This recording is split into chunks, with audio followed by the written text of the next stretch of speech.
Ô, Spencer, eu sempre fiquei curioso sobre o que você pensa do tempo. É óbvio que isso aí poderia dar uma conversa de dias ou anos, Pô, talvez isso de aí é- todo o tempo das nossas vidas, mas, assim, como um especialista no minério, naquilo que, em última análise, tem mais tempo entre Não, com certeza. tudo que existe.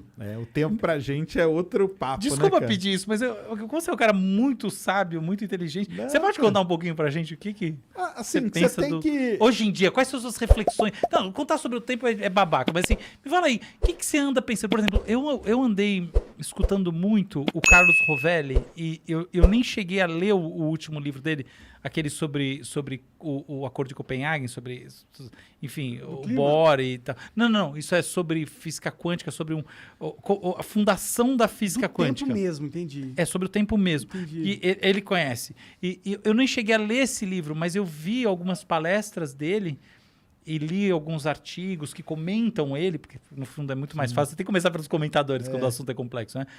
E eu fiquei pensando, porra, mas que visão incrível do tempo. E eu acho que a visão do tempo está mudando hoje em dia. E é engraçado porque esse é um momento meio pós-pandêmico, ou quase pós-pandêmico, em que o tempo se tornou assim de novo, né? A gente está tipo 2 anos em que a gente fala assim, poxa, mas hoje é segunda ou hoje é quarta? Né? O tempo, do ponto de vista da percepção, né? experiência, está meio que perdida. A percepção foi desgastada. E agora a gente volta com essa força toda de, porra, cara, o tempo, né? Então tem toda uma discussão. Pensa bem, gente, já faz algum tempo que a gente não olha e fala, cara, vai ter o Natal agora, vai ter o ano... Não, ano passado, que diferença fazia? Que dia que era? Você vai ficar lá dentro da tua casa e acabou.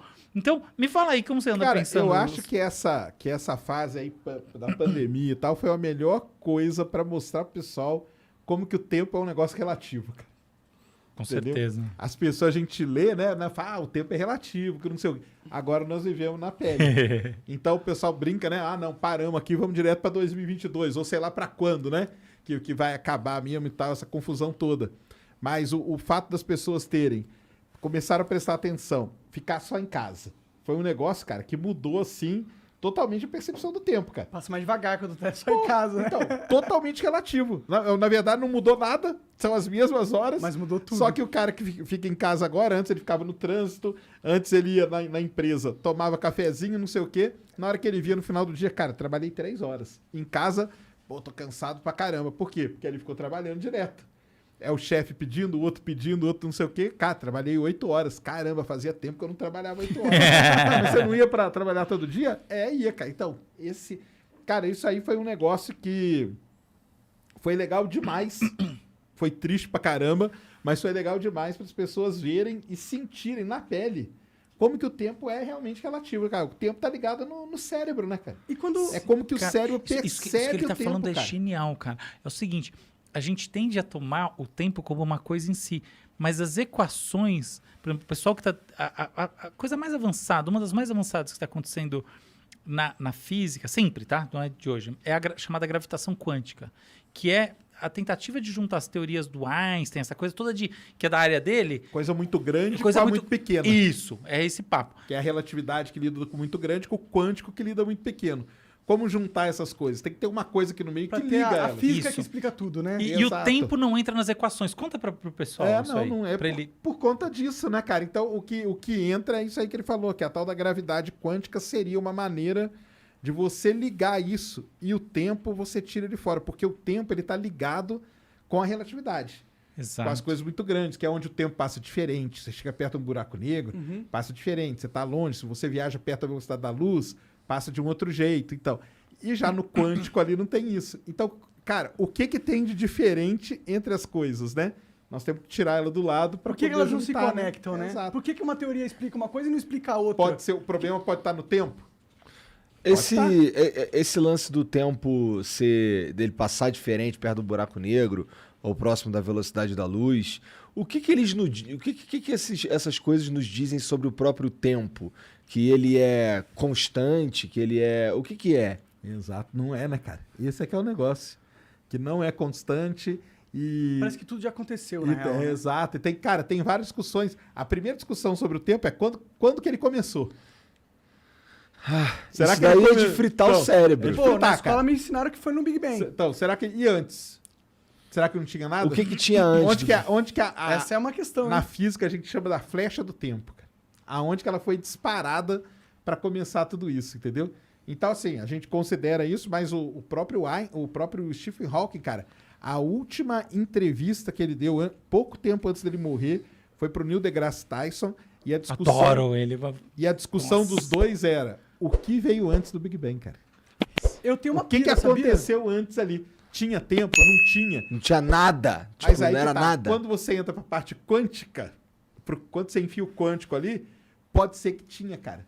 Tipo, milissegundos ali antes, aonde as coisas Tempo começaram do a administrador colocar os códigos, Exatamente. né? O tempo de você montar a Matrix ali pra Ih, disparar. caralho. E aí? Então, é um negócio que é da muito... hora. Isso aí é um negócio... Isso aí frita. E o lance de passar mais rápido, perto... velocidade da luz, né, e tal... Isso mostra, cara, que o tempo, a gente chama, né, que é a dilatação, ele dilata, entendeu? E ele se contrai porque ele tá ligado com a maneira como você tá se movimentando. Basicamente é isso, entendeu? Nossa, isso é muito maluco. Não, mas aí que tá. Pega o exemplo que eu falei da pandemia, cara. A gente sentiu na pele isso, cara. Porque você tá lá, imagina o cara, acorda 6 horas da manhã, toma banho e tal, pega o ônibus, não sei o quê. Cara, o dia dele é a mesma coisa. Agora, o cara que ficou esse mesmo cara teve que ficar em casa. Vamos supor que foi um cara que ficou em casa. Ele acordou, o que eu vou fazer? Cara, não preciso sair correndo para pegar o ônibus. Beleza, não vou ficar 2 horas no trânsito. Então, o que eu vou fazer agora? Vou tomar meu café, entendeu? Deu uma diferença, a pessoa sentiu isso na pele. O que estava acelerado, na verdade? A cabeça dela que está acelerada. Isso tem muito a ver com quebrar a rotina também, não é? Então, assim, Tem quebrou também. a rotina. Então, o contrário também é verdade. Se o cara ficou em casa a vida inteira e, de repente, ele precisa sair de casa para trabalhar todo dia, ele vai ter uma percepção diferente vai do ter tempo. uma percepção também. Vai ter uma percepção. Até tem uma coisa maluca que é o seguinte: a criança percebe o tempo, assim, um dia da criança dura muito mais tempo do ponto de vista fenomenológico da experiência do que um dia de adulto. Então ela percebe o tempo de maneira diferente, é como se ele passasse mais devagar para a criança. Porque tudo é novo.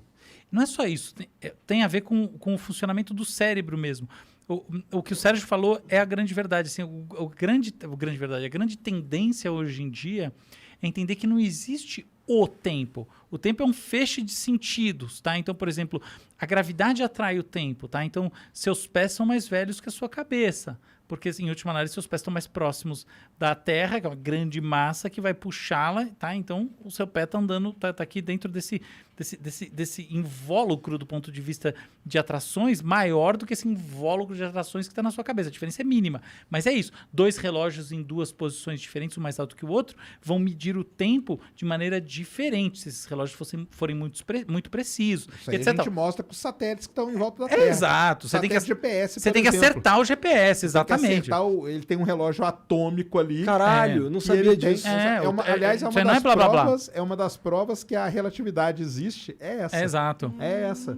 Você tem que ajustar o relógio e acertar. São relógios atômicos, ultra mega precisos, lá na casa do microsegundo, que dá uma pequena diferença. Dá, cara. Mas isso aí, na hora que você vai jogar a bomba na Se a gente for janela do Não faz- vizinho... Mais do que isso, vai na fazer hora do diferença. GPS faz diferença. No dia a dia das pessoas, GPS dá Vai dá fazer bucha. diferença. Dá bucha mesmo, sim, faz diferença total. Mas olha que interessante. Então, o que o Sérgio está falando, ele tem 2 verdades. Tem essa verdade física e tem a outra verdade que é psicológica. O tempo psicológico, ele é relativo e ele muda ao longo da vida. Então, a gente, criança, vê esse tempo passar mais devagar. Pensa um verão na sua infância. Nossa Senhora! E pensa quanto tempo demorou para passar a 8ª série. Meu Deus! Não, a minha infância foi muito Cara, maior durou- do que os últimos 10 anos. Nossa senhora. Não tenha dúvida disso. É maior do que a sua vida inteira, do que todo o resto. É sempre assim. Então tem isso. Mas tem uma outra coisa que é muito interessante de pensar, que ela não está mais só no nível da psicologia, ela está meio nesse encontro da física com a psicologia, com a neurociência. Porque é o seguinte, olha só. Eu olho você. Obviamente, olhar você significa que a luz em você, muito na linha do que o Sérgio estuda, está vindo até mim. Então, existe um passado seu, ok? Porque, na verdade, a luz navegou até aqui. A diferença temporal é ínfima, não importa nada. Se você estivesse numa estrela, faria diferença de anos. Ok. Então, até aqui tem uma diferencinha desprezível. Então, tudo que a gente está vendo do ponto de vista meramente teórico está no passado. Mas não é isso que importa. Olha o seguinte, para eu ver você, eu tenho que processar a sua informação que entra pela minha retina. Ela vai navegar até uma área chamada núcleo geniculado do tálamo. Do tálamo, ela vai passar para o córtex occipital, que é uma área de visão. V1, V3, córtex parietal, córtex frontotemporal. Vai puxar coisa dali no hipocampo de memória para reconhecimento. Ela vai dar um monte de coisa até eu olhar. E quando a gente vê alguém, a gente não vê uma imagem física como um objeto que a gente não sabe o que é. Existem algumas agnosias, que são doenças, déficits neurológicos, que fazem a gente ver assim. Você vê uma pessoa e você fala, que raios que é isso? Mas precisam ser casos de muita lesão cerebral pra você ver assim. E você não saber o que é que você tá vendo? Não, você sabe até que é alguma... Você não sabe... tem gente que não sabe o que é, tá? Inclusive casos muito extremos de Alzheimer, casos muito avançados de Alzheimer, tem isso. Mas, em geral, você sabe, só que você não sabe quem é. O que importa é o seguinte, hoje em dia, a gente vê as pessoas de maneira saudável já com identidade, não só pessoas, objetos. A gente sabe que isso aqui é uma taça, ou um copo, pelo menos, entendeu? Então, essas coisas envolvem memória, reconhecimento e tudo mais. Isso é visão. Isso tudo toma alguns milissegundos. Então, efetivamente, o nosso presente é um encontro com o passado sempre. Porque, não só por causa da questão de que a luz precisa chegar até a gente, mas porque essa luz precisa chegar até a gente precisa processar isso tudo e, efetivamente, ter a experiência da visão, que é uma experiência sobre essa coisa que aconteceu nesse nosso passado. Até aí tá bom, que curiosidade interessante. Mas olha só o que não é curiosidade. Se a nossa relação é com o passado e a gente está cada vez mais imerso no universo digital em que as coisas mudam muito rapidamente, eventualmente o que vai acontecer é que a capacidade de encontrar o que está acontecendo de maneira sincrônica com as outras pessoas vai diminuir, ou melhor, ela já está diminuindo. Então a gente cada vez mais está fora de sintonia por causa disso. E aí você tem um outro elemento que não é só a experiência, a formação, que essas coisas são milissegundos, mas enfim, é tempo, mas é pouco. Mas é o seguinte, pensa, por exemplo, você está falando com alguém e dá um delay de voz, ok? Uma coisa normal, todo mundo percebe. Agora, pensa que você está dentro, por exemplo, de novo, do metaverso e você tem delays de relacionamento com as pessoas em todas as partes. Você já parou para pensar quanta coisa já aconteceu entre o momento que você conseguiu entender alguma coisa e efetivamente essa coisa ganhou sentido para alguém que está do outro lado do mundo? Já rolou muita coisa.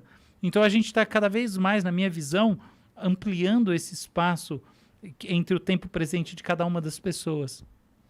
Com certeza. Esse delay aí no metaverso vai ser um negócio complicado, hein?